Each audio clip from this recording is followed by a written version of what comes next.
Is it possible for modern-day games to come back from the dead? This is a question that has been plaguing the industry since the days of No Man's Sky's release date.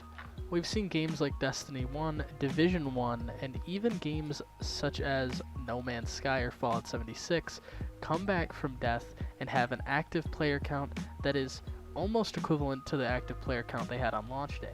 The way these developers restart the games and rejuvenate them with life is they go through and add new content or fix the previous content that was there.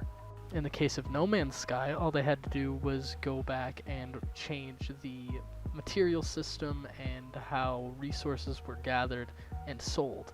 That is really all they changed in No Man's Sky, and now the game is a massive success. There's new customization options due to the fact that players have played, so they felt like adding those, and there's dreadnoughts and all these huge ships you can get, and it's an amazing experience now, and it's nothing like the game that we got back at the original launch. My friend Helmet Candle, or Suddenly Plays, was a huge advocate for No Man's Sky when it came out. He owns it on both Xbox and PC, and he thought the game was great when it launched. He was obviously blind loving the game because it was just something new, and he thought the idea and concept was amazing. But even now, after the newest update that they've released, showing all this new and big stuff, he has admitted that in the past it wasn't that great, and now it is something that many people should play. And honestly, me as a hater who was even supporting review bombing the game for making false promises back in the early days, is now a supporter and advocate for playing this game because it's made such a great comeback. Now, if we look at games such as Division 1 and Destiny 1, they didn't necessarily need to change. They didn't need to make these changes that would get players to come back, but they did. The active player count on both of those games was amazing, even though it had all these issues. Yet somehow they still supported this game and made it better than what it was. In my opinion, it just seemed like it was something that wasn't needed or necessary at all, yet they did it because they thought their game could get better. And now, seeing Bungie split away from Activision and seeing what they've done with the game Destiny 2 after everything that's changed and adding new content updates and new things under the rule of themselves and no one else, it is amazing to see how industries can just revolutionize things based off who's ruling them. And Activision getting rid of Destiny and letting Bungie go on their own seems like an amazing, amazing thing to happen to this industry. And that's not what this video is about, but that's awesome to see that they're still giving great updates to this game and changing core and fundamental values at the studio just to make the game better. So now that we've talked about games that didn't need to change but did for the better of the community and the better of the player base, we're going to take a look at something that definitely needed to change. Throughout this whole video, I have been showing Battlefront 2 gameplay in the background, and the reason that I showed this was because it's relative to the video. Battlefront 2 is very much a game that needed to change. The game was microtransaction driven in the beginning and would even give pay-to-win opportunities to players who wanted to make the game super easy for themselves. The star card system would give you perks such as get a kill and your gun will refill a little bit of its heat reserve, which is basically this game's version of magazines. And after it would refill the heat reserve, players would just keep going and it would refill a certain percentage depending on how big the star card was or what high level the star card was. And eventually people just ended up purchasing crystals to buy the star cards. Now, that was for the first day. EA realized their mistake and they disabled crystals. And they did a complete overhaul of the game that I felt was fantastic. I didn't play the game from launch until the star card system was overhauled, and honestly, I think it was amazing what they did. This is a game that every Star Wars fan can enjoy. Recently, they've added a new update with a free game mode, free maps, and 2 free playable characters that you don't need to pay any in-game currency or out-of-game currency for. This is an amazing step in the right direction, and I believe that this is just proof of how games can come back from the dead and get right back in the limelight. Todd Howard put it best at a PAX East panel he did over the weekend. Get a lot of difficulties during development, and sometimes those difficulties do show up on the screen. You never want them to.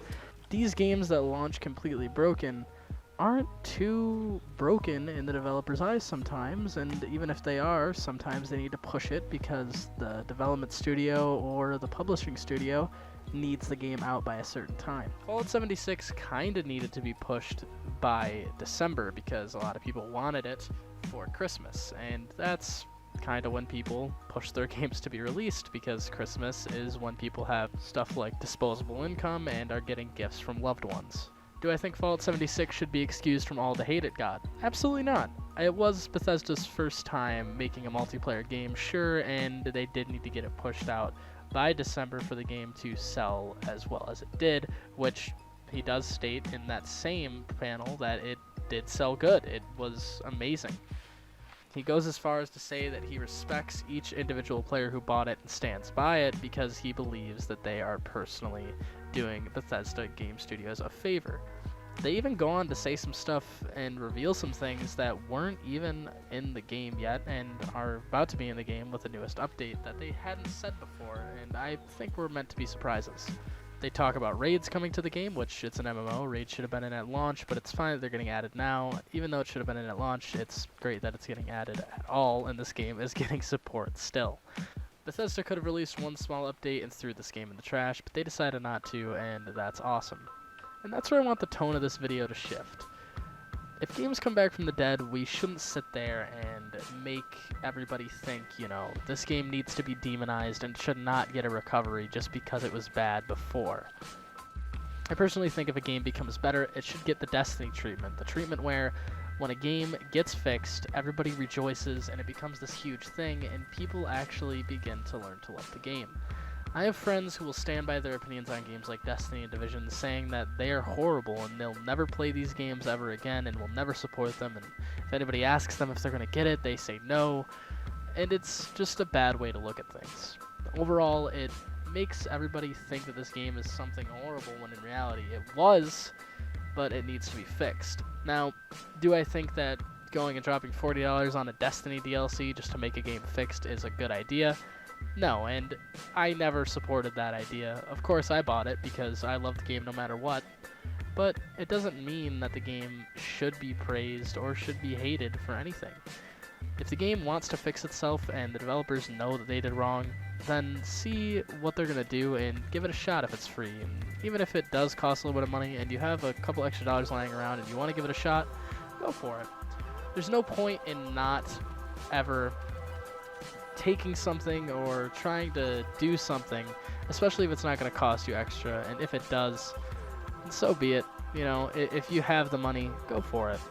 But that was a little ongoing bit, run-on sentence bit, but it was just honestly my true opinions on this kind of stuff, and this whole video was just me talking. I had no script and I didn't plan anything, but yeah, that's basically the end of the video.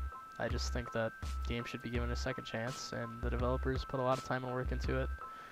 So, give them a shot. Don't just let them, you know, fade into obscurity. Give them a chance.